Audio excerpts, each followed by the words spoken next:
let's get started. First off, why this talk? And I'm going to be completely honest with you about why. Back in May, Koin 2.0 came out, and it looked really awesome. It had a lot of great changes into it, a lot of great performance improvements, scoping, a lot of stuff specifically for Android. And honestly, it looked really, really neat. And there was a ton of changes into it. And did I mention performance improvements as well? So naturally, I wanted to check it out. And it really kind of got me thinking. This is new, shiny library that's out that's going to give me my dependencies for me. But we have a lot of options today. As I mentioned, Koin, there's Dagger, Toothpick, Koin, hope I said that right, and some do-it-yourself dependency stuff with Kotlin that's kind of been on the forefront recently. So we have a lot of options to pick from. And so I'm going to put the question to you all, and this is going to be really the only time I solicit the audience. I'm one of these people, I don't like to answer questions or participate, but this will be the only time I'm going to ask that of you. And I'm curious what we all use here. And I'll go first. I'm primarily a Dagger user. So I'd like to see a set of hands, Dagger users in the audience. Oh, wow, there's a good bit. All right. What about Koin users? Do we have any current Koin users? Okay, a couple.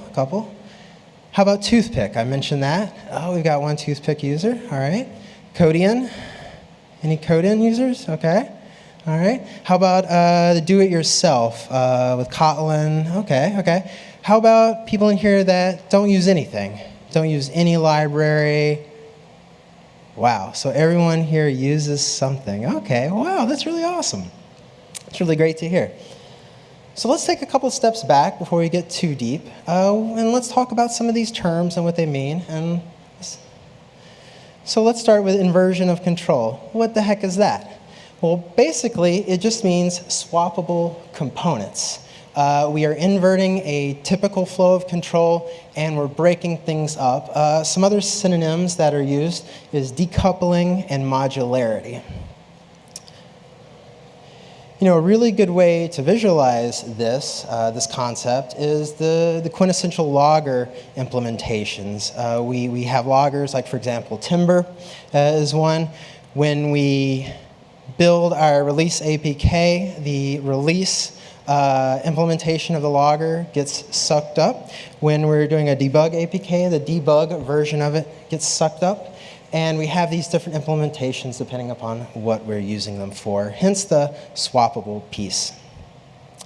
The inversion of control was coined in the late 90s by developer Michael Matson in one of his papers, and I thought this was a really kind of an interesting quote here. The inversion of control is sometimes named the Hollywood principle: do not call us, we call you. Another interesting player in this is Martin Fowler, a developer who kind of popularized the term dependency injection in the early 2000s. And if you start digging in some of these concepts, you'll see his name pop up. So as I mentioned, he actually popularized the term dependency injection. And he was one of the initial members of the signing members for the Manifesto for Agile Software Development. So he was a big player in Agile software before it was really a thing. And you'll even find out that there's a paper that he wrote from 2004, suspiciously with the same name as this talk. A little different, though. They call it Inversion of Control Containers and the Dependency Injection Pattern. So if I'm unable to give you what you want, feel free to go home and Google this and read the paper. It's worthwhile, and I would recommend it. Another really interesting thing about Martin Fowler is he has written about a whole plethora of patterns, and one of the more interesting ones that popped up was something called the Strangler fig pattern, which I thought was kind of interesting. It's about supplanting systems, and I just mention it just because it's odd and it has an odd-sounding name, and if you're interested, I would recommend checking it out. So on our journey, dependency injection, and if you actually Google dependency injection, this is the definition that'll pop up. It's a technique whereby one subject supplies the dependencies of another object. Seems pretty straightforward. There's no magic here.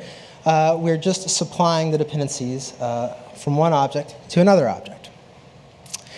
And dependency injection itself, it implements this inversion of control through composition, meaning it builds these objects through composition, not necessarily through inheritance, but through composition. And we'll see a little bit more about that. Oh, so let's, I think I might have messed up here. Oh well. So let's talk about a base case. We talk about dependency injection. Let's look at something where we don't have any injection at all. We're creating a repository object, and our repository has a data source. And you can see here we create, when our repository object is created, in the constructor we're initializing this data source from the factory. We don't know where it's coming from or what exactly is it doing, and it's kind of bad.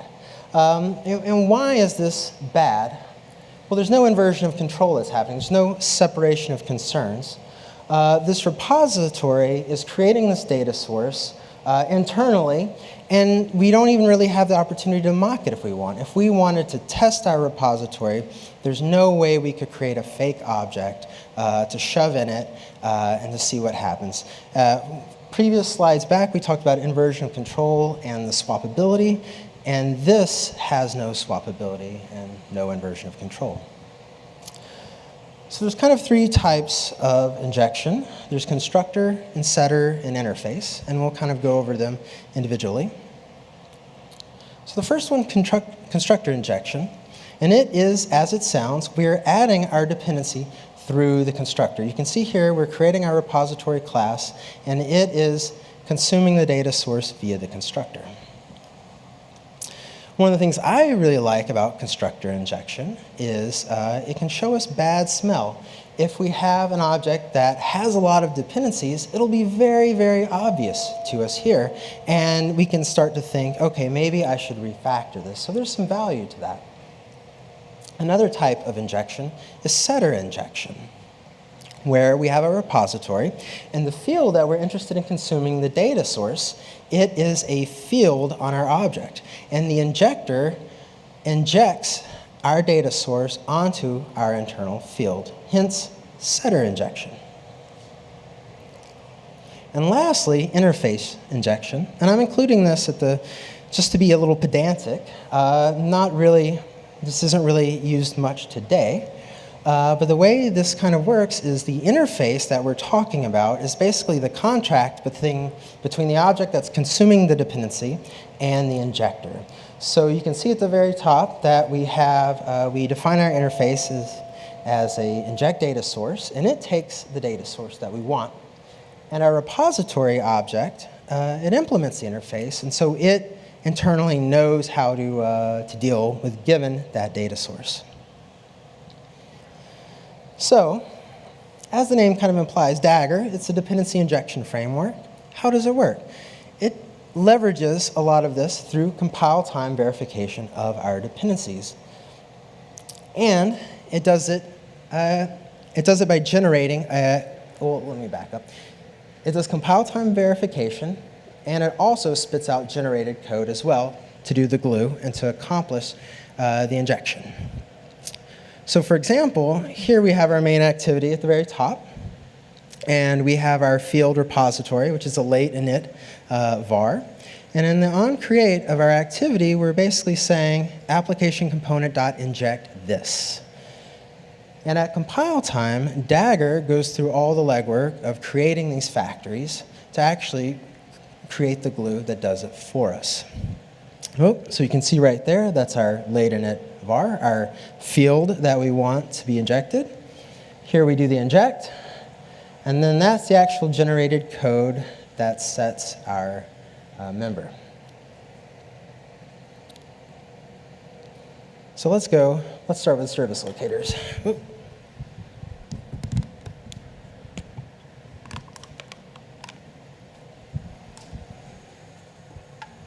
If you were to look up service locators on Google, this is kind of the first definition that really pops out at you.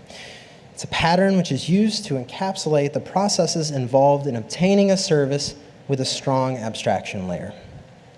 It's a pattern that's used to encapsulate the processes involved in obtaining a service with a strong abstraction layer. It sounds very similar to dependency injection. So if we were to look, here's an example of kind of a static service locator. We can see here our service locator is declared as an object. It's static. It's providing a data source. The data source is the interface, and the concrete is the data source impl. It's actually being invoked. And then below that, we say service locator.dataSource. Pretty straightforward. A more of a dynamic example, if we were to kind of have our own homebrew version of a service locator. Something very simple with a maps, key value pairs, the key being the string, the value being the actual service that we're interested in. And in here, you can see we say service locator.get, we pass it the key, and then we dynamically get the value back. Koin works by doing this runtime compared to Dagger's compile time code generation. An example of that is when we get our repository using this lazily inject by keyword here, it actually calls into a helper method, and you can actually kind of see it's reified types and gets what we want. And that's kind of how it resolves our dependency at runtime. So that's all fine and dandy. What are some of the conclusions? Both provide separation of concerns. Both of these frameworks abstract how we create our dependencies. And the real difference is how they're provided. And lastly, they're not really mutually exclusive. And what do I mean by that? We could actually use both of these patterns together if we were so inclined. An example of that is the dependencies are actually created with injection, but the actual values can be served up with the service locator. We can create the dependencies with a constructor injection. Regardless if we're using Koin or some other service-based locator pattern, we can force this upon ourselves if we choose. So what are some thoughts?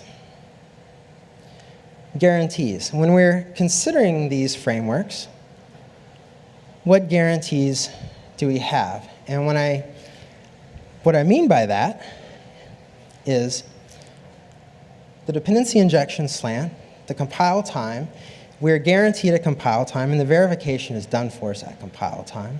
Whereas the service locator, it's more of a runtime guarantee. And what's important to us? Hard guarantees, or pinky swears, as I like to call.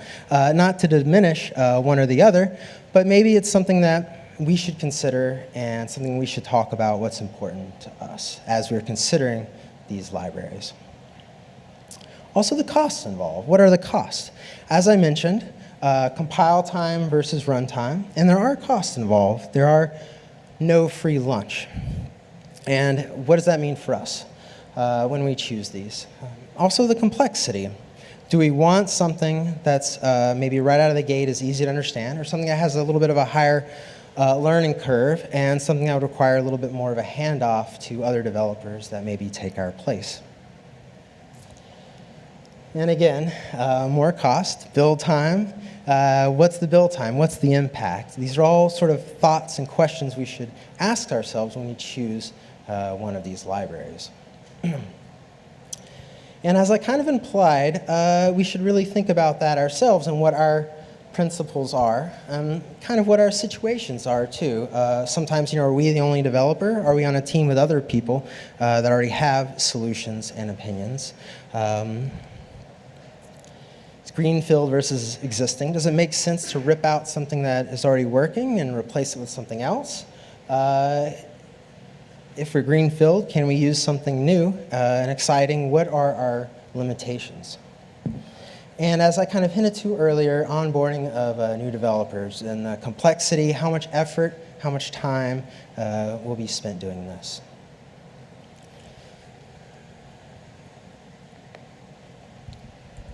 And lastly, what do we expect from these libraries?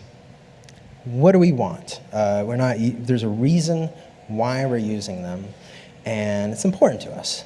Primarily, these libraries abstract how we construct our dependencies, and that is the real proof in the pudding, and that's what we really want, and expect. And that leads to improved testability as well.